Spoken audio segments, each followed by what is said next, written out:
ऐसा लग रहा है जैसे विश्व युद्ध होने को है। क्यों? क्योंकि अमेरिका, एक तरफ अमेरिका, देखिए अमेरिका क्या कह रहा है, एक तरफ ये शांति दूत बने फिर रहे हैं, दूसरी तरफ इजराइल के समर्थन में आ गए हैं और ईरान को पूरी तरह से खत्म करने का प्लान बना लिया है। और इसलिए अमेरिका मदद कर रहा है। किसका?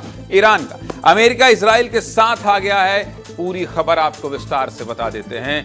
युद्ध का पूरा माहौल दिखाई दे रहा है। ईरान और इजराइल की जंग पर आपको हर दिन खबर दिखा रहा हूं। क्या अपडेट है सब बता रहा हूं। यह जंग कहां जाकर रुकेगी ये तो कोई नहीं जानता है, लेकिन एक बात तो साफ है कि इस जंग में अमेरिका खुलकर इजराइल के साथ खड़ा है। अमेरिका ने न सिर्फ इजराइल को यह जंग लड़ने के लिए हथियार दे दिया है, बल्कि आर्थिक मदद भी दे रहा है, पैसा रुपया भी दे रहा है।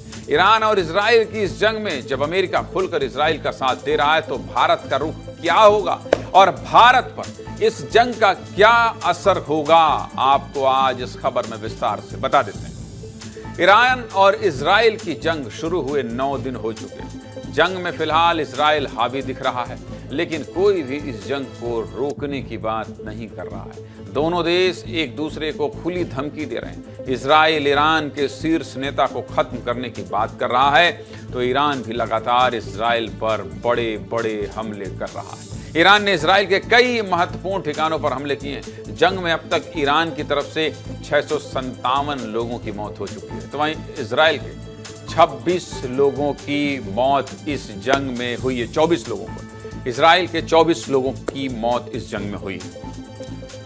और आपको यह भी बता दूं कि आखिर जंग के 9वें दिन इजराइल ने पूरी ताकत से ईरान पर हमला किया है।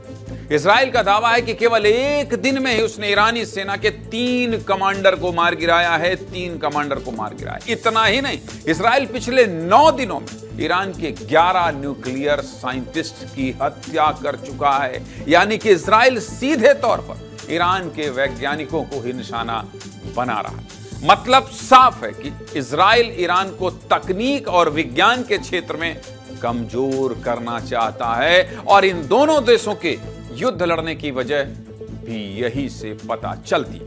आखिर इजराइल खोज कर परमाणु वैज्ञानिकों को क्यों मार रहा है, सब कुछ विस्तार से देख लीजिए, यह भी आपको बता देता हूं। दरअसल इजराइल का दावा है कि ईरान परमाणु बम बना रहा है, और इतना ही नहीं, इजराइल का यह भी दावा है कि ईरान के पास 9 परमाणु बम बनाने की क्षमता है। और अगर ईरान ने सच में परमाणु बम बना लिए तो इजराइल के लिए बहुत मुसीबत हो जाएगी, और ईरान के परमाणु शक्ति बनने के बाद पूरी दुनिया के लिए भी खतरा बढ़ जाएगा। बस इसी आशंका और अपने दावों के पुख्ता होने के बाद इजराइल ने ईरान पर सीधे हमले शुरू कर दिए और ईरान के परमाणु और वैज्ञानिक ठिकानों को निशाना बनाना भी शुरू कर दिया है। और 13 जून को इजराइल के प्रधानमंत्री बेंजामिन नेतन्याहू ने ईरान के खिलाफ ऑपरेशन राइजिंग लायन शुरू किया। नेतन्याहू ने साफ कहा कि लड़ाई इजराइल के अस्तित्व की है। जब तक खतरा बरकरार रहेगा, ऑपरेशन चलता रहेगा।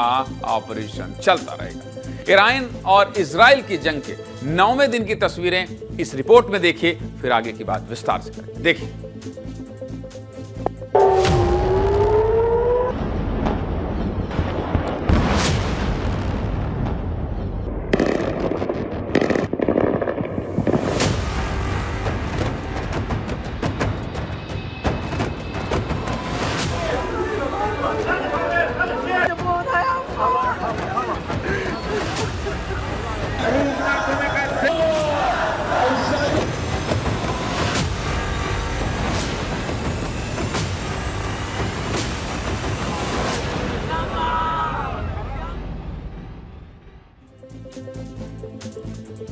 इजराइल ने ईरान पर हमले की शुरुआत क्यों की, ये आप बहुत आसानी से समझ गए होंगे। और अब आपको ये समझने में भी आसानी होगी कि आखिर अमेरिका इजराइल का इतना खुलकर साथ क्यों दे रहा है।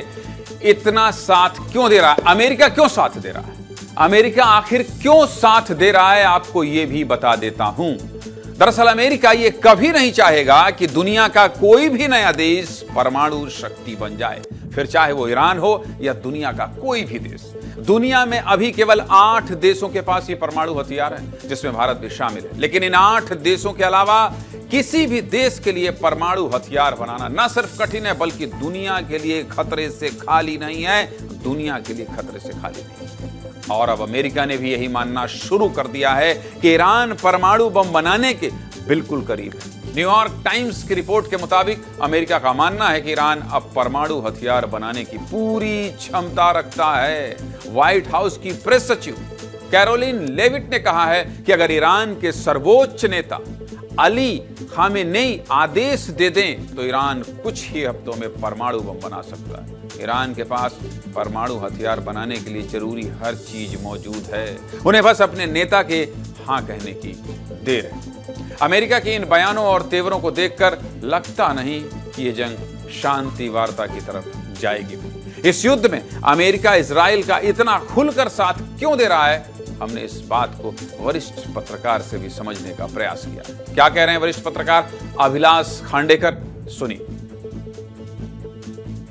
इस तरीके से अमेरिकन राष्ट्रपति का जो व्यवहार जो दिख रहा है अंतर्राष्ट्रीय स्तर पर, वो आज एक सुबह कुछ चीज़ें बोल देंगे, शाम को दूसरी बोल देंगे, परसों तीसरी बोल देंगे, तो उनको प्रिडिक्ट करना या उनके बारे में कुछ कह पाना बहुत मुश्किल हो रहा है। कि डोनाल्ड ट्रंप जो है उन्होंने पूरी दुनिया को विस्मित करके रखा है कि वो कल क्या करेंगे, और उनको एक अमेरिकन राष्ट्रपति की जो जिसको कहते हैं जो वजन होता था या उसको जिस गंभीरता से दुनिया देखती थी, वो तो माहौल अभी अंतर्राष्ट्रीय स्तर पर देखा नहीं जा रहा है। अब ईरान और इजराइल युद्ध में अभी क्या क्या अपडेट है, दोनों देश क्यों लड़ रहे हैं, सब कुछ आपको बता दिया। अब आपको यह भी बता देता हूं कि इस जंग में भारत क्या क्या स्टैंड होगा या भारत को इस स्थिति में क्या करना चाहिए। देखिए, आपको सिलसिलेवार तरीके से ऐसे बता रहा हूं जैसे स्कूल में कोई क्लास चल रही है। क्यों?